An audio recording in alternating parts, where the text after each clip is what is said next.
Well, wish you a Happy New Year as well. You can do that from the front. That's my privilege. Great to be with you at the start of 2023.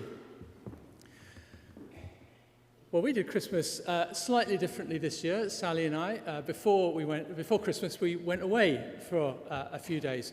We were back in time for the presents and the food. That'd be stupid, wouldn't it, to miss that?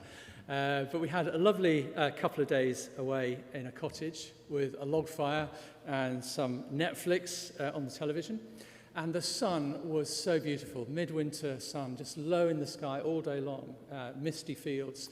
And so we took the opportunity to go out for walks as well. It's a kind of very restful time, but we did get a bit of exercise in. And whenever we go for walks, we like to call in at churches. I don't know if you do that, but little kind of village churches. So we walked up to a little village called Bolton by Bolland. Get it right, Bolton by Bolland. It's always interesting to see what's inside churches, isn't it? The family tombs we saw, the furniture, the things that are, these kind of boards with all the names written on, and basically you learn a little bit about what's going on in the parish or what went on in the parish in the past. So we were interesting to see this. I don't know if you could bring this picture up on the screen. Anyone can do that for us. You on that, Tom? Yeah. So we turned the corner in this tiny little church, and there was these three characters. Who are they? The three. Yeah, I was hoping for more younger children, but that's fine. I'm happy with that. Okay, well, you got the answer right. So those are indeed the three wise men, fashioned in cloth and gold foil. And we went to another bit of the church, and we turned a corner and we saw this. And who's this? It's, the three wise men again, indeed. So this time not done in cloth, but made of wool, I think beautifully knitted. I'm going to assume by the ladies of the parish, but I don't know if you can still say that. Then we went to another bit of the church, kind of liked exploring it, and we turned a corner and we saw this. And what do you think this is? Yeah, well, we got the three wise men again, and this time beautifully carved. No, actually beautiful little carved figures, maybe Italian, I'm not sure, but they were kind of beautiful, almost like from a nativity scene, spread out along the table there. And then there was one more thing that we spotted, and again, it's the three wise men on a stained glass window, paying homage to the Lord Jesus. So you can see they went big on the three wise men in Bolton by Bolland. Not quite sure why. They didn't have a tree. We have our tree and our candles, but they, for some reason, really made it. It wasn't even dedicated to the wise men. It's something that we don't often talk about, actually. For some reason, the Sunday after Christmas, the wise men are kind of there, and so they're only ever part of, as it were, the traditional view of Christmas. And those traditional views of Christmas can sometimes be wrong, can't they? There were no robins in Bethlehem. There was no snow in Bethlehem. And I don't think there was any holly either. So how do we know? How do we know whether three kings really visited Jesus? Well, we can only know that, can't we, by going back to the Bible. That's the only way we can check what really happened. And when we look at the story of the three kings, we find that it's really a story about two kings, and neither of them came from the east, and neither of them followed a star. Well, the first king we come across in verse 1 of our reading this morning. Now, after Jesus was born in Bethlehem of Judea, in the days of Herod the king. There he is, the first king. This is the king who ruled Judah, but he ruled it very nervously, because really the Romans were in charge. This was just a province that he was given as a kind of to rule over in his own way.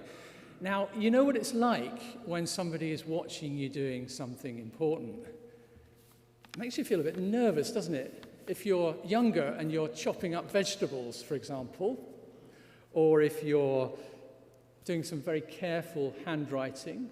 Maybe you're writing on a card, making sure that you don't make any mistakes. Maybe you're just dealing with a tricky spreadsheet at work. and the boss is going to be looking over it. These kind of feelings come to us when we're doing something important, but also when we know that someone is watching us. Now, Herod was someone who was very nervous. He was always looking over his shoulder, wondering what would happen to him. He was a bit of a wreck, really. So imagine if you're like that, and someday some strange people come to you, and they say this, verse 1, "Now after Jesus was born in Bethlehem of Judea, in the days of Herod the king, behold, wise men from the east came to Jerusalem." Notice how many wise men were there? It doesn't tell us, does it? That's a great one for Bible quizzes. I know Becky's pointed that out to me before. Remember that. If anyone asks you in a Bible quiz, the answer is we don't know. So we don't know how many. Matthew doesn't tell us. Were they kings? No, we're only told that they are wise men. So it's worth checking, especially on these kind of passages that we don't often look at here. So here's what the wise men said. Verse 2, "Where is he who has been born King of the Jews? For we saw his star when it rose and have come to worship him." When Herod the king heard this, he was troubled, and all Jerusalem with him. So this first king, Herod, is being told about the second king, a king of the Jews, King Jesus, of course. So nervous Herod, well, he knows that this second king is going to be a threat, another threat on top of the threat he already has. And there is no doubt, the strangers know, don't they, what the star means.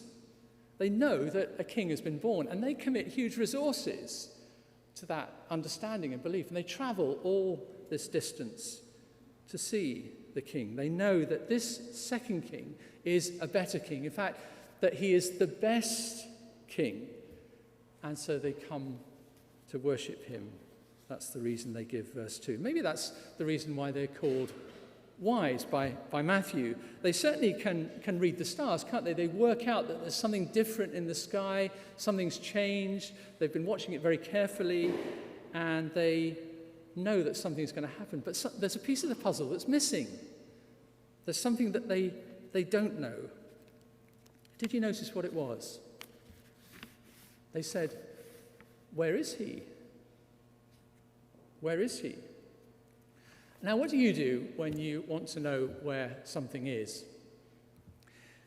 If it's something little, you might have, I don't know if you remember those things years ago, that like these little things that you could attach to your key ring and you could whistle, and then it would beep, and now the keys suddenly you find them under the cushion or behind the fridge or wherever. Well, so that's one thing. Nowadays they've got like more modern versions. They're called tiles, I think, and you can search for them with your phone. I know Nigel used to have one, but he might have lost it. I haven't seen it lately. Anyway, so they're great for little things, aren't they? And if you're looking for something big, you might use something like Google, or if you've been traveling over Christmas, you no doubt, particularly somewhere new, you no doubt have used sat-nav in the car or on your phones. So that's how you find big things. We were in Decathlon on Friday, big, huge sports store in Stockport. And I have an app on my phone called Find My Friends. This time it was Find My Wife. Because in this huge store, we'd kind of lost track of each other, and I didn't know where she was, and I looked everywhere, and then the only thing I thought of doing, well, I'll just look on she might have left, she might have gone without me, I don't know. So I looked on the phone to see where she was, and there was my blue dot, and then there was the other blue dot over in the running section. So I kind of made my way across there and found her. So it works for small things, it works for big things, and it works for medium-sized things like my wife. What do you do if you want to find a king? What do you need to find a king? Well, the strangers who've travelled all this way ask Herod. Herod himself is pretty clueless. Did you notice? He had no Google, he had no sat-nav, and he just asked his own chief priests and scribes in the palace. That's all he had to hand. And he does that in verse 4. He inquired of them where the Christ, the King of the Jews, that is, was to be born. And these people in the palace, they knew straight away. They say it straight away, the passage from Micah that we had read earlier, a passage that's actually a prophecy that was written 700 years earlier. They knew too that when the strangers asked about the King of the Jews, which is the name they gave him, they knew that the strangers were really asking about the Christ, about the Messiah, the Anointed One, the ones that the Jews had always been waiting for. So what you need to find a king is a prophecy. So verse 5, the palace wise men, they told him the answer, in Bethlehem of Judea. For so it is written by the prophet, and you, O Bethlehem, in the land of Judah, are by no means least among the rulers of Judah. For from you shall come a ruler who will shepherd my people Israel.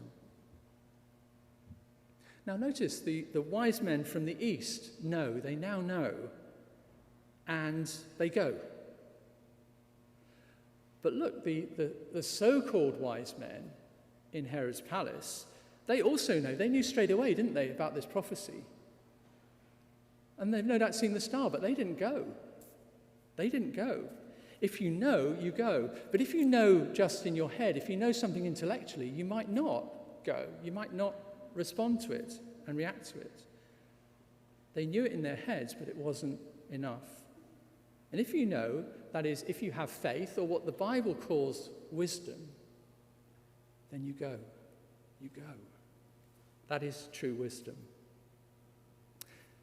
So the wise men go, and we'll see what they do in a few minutes. Thanks, Tom.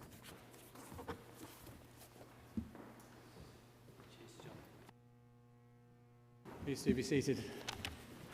Well, where do we get to? Matthew picks up the story again in verse 9. After listening to the king, they went on their way, and behold, the star they had seen when it rose went before them, until it came to rest over the place where the child was. When they saw the star, they rejoiced exceedingly with great joy. What's it like? What's it like when you're absolutely bursting with joy, when there's such joy spilling out of you, when you just can't stop smiling? Maybe it's the delight that you feel when a plan comes together, when it works like clockwork, when all the timings work and everything's in its right place and you get the right result at the end of it. It's a great feeling, isn't it?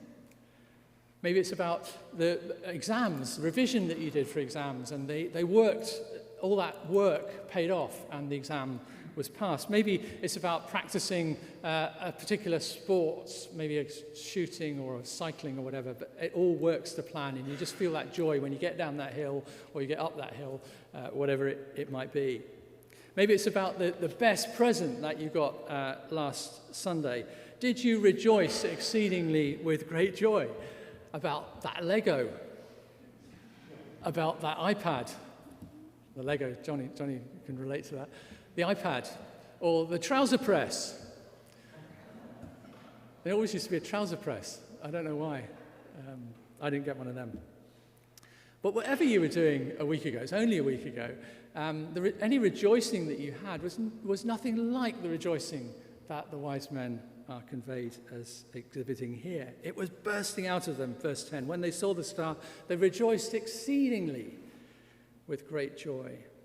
Because these are strangers, remember, who've looked at the sky, at their charts. They've thought over ancient texts. These are magi. These are people who are, I guess, scientists of their day in a way.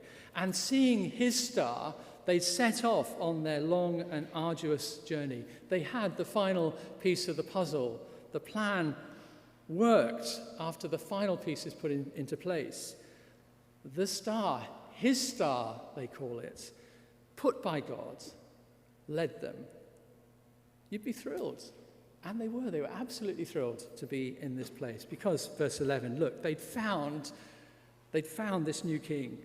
And going into the house, they saw the child with Mary, his mother, and they fell down and worshipped him. Then opening their treasures, they offered him gifts, gold and frankincense and myrrh. So what was the purpose of the journey? Well, it wasn't scientific. Of course, they knew about the stars. They studied them. They understood them. It wasn't curiosity. They weren't just going to see a new celebrity, this new king. It wasn't about diplomacy. They weren't just bringing gifts to the king, from their own nation that they'd come from.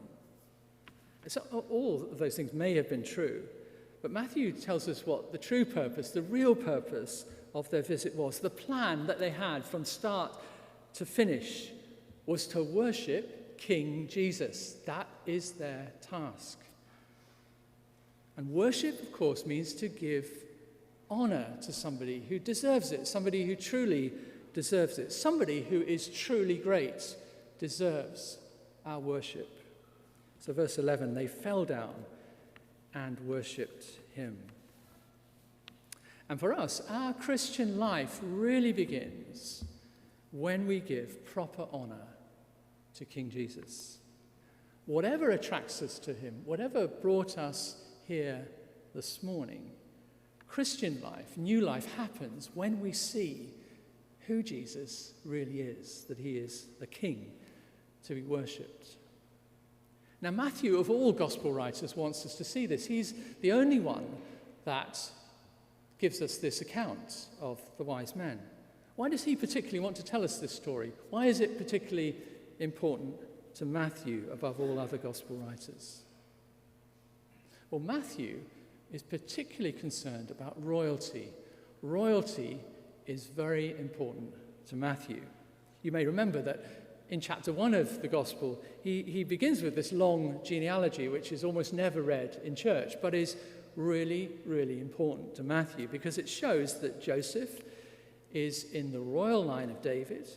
And he's saying to Jews reading the Gospel that Jesus is the King. He is the one you have been waiting for. He is this Messiah that's been spoken about in our passage. And he piles up the proof for this. That's his intention.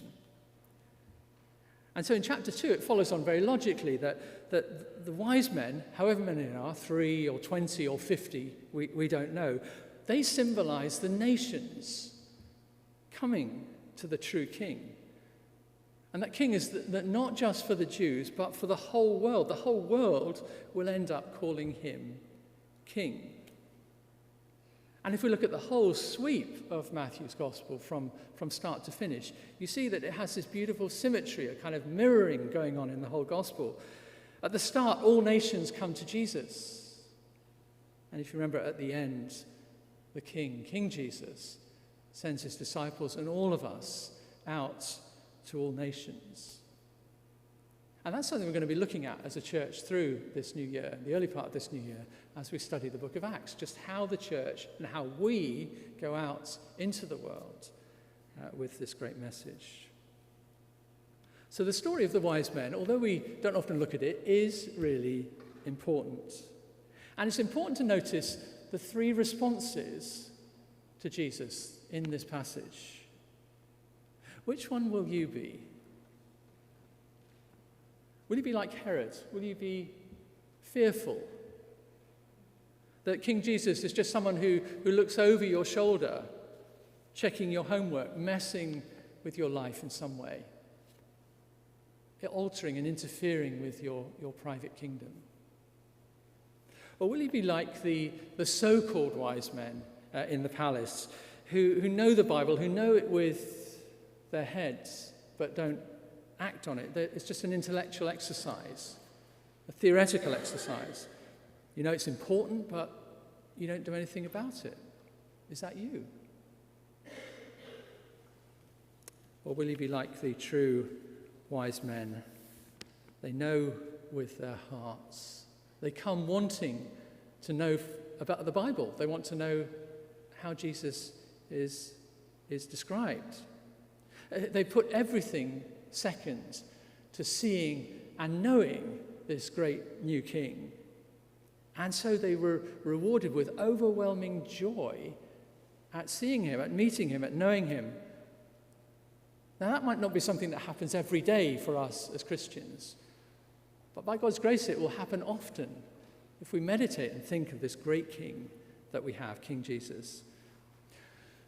So no, this story isn't just about woolly or fabric toys in a little country church. It's so much more. It's about the proper worship of the King of the universe. The good news of the new King Jesus is there in the whole Gospel of Matthew. Read it and see that he is worthy of our worship, worthy of our joyful, our heartfelt delight, our worship. Jesus was who the Bible says he was. That's what Matthew goes on to say. He was who the wise men believed he was. By dying and rising again, he proved it. And now today he was and is to come. And Jesus says at the end of the gospel, alive again, he says, and behold, I am with you always, even to the end of the age. And that's how he sends his disciples out. So be encouraged. He is worthy. He is worthy of yours and my worship today and into the new year. Amen.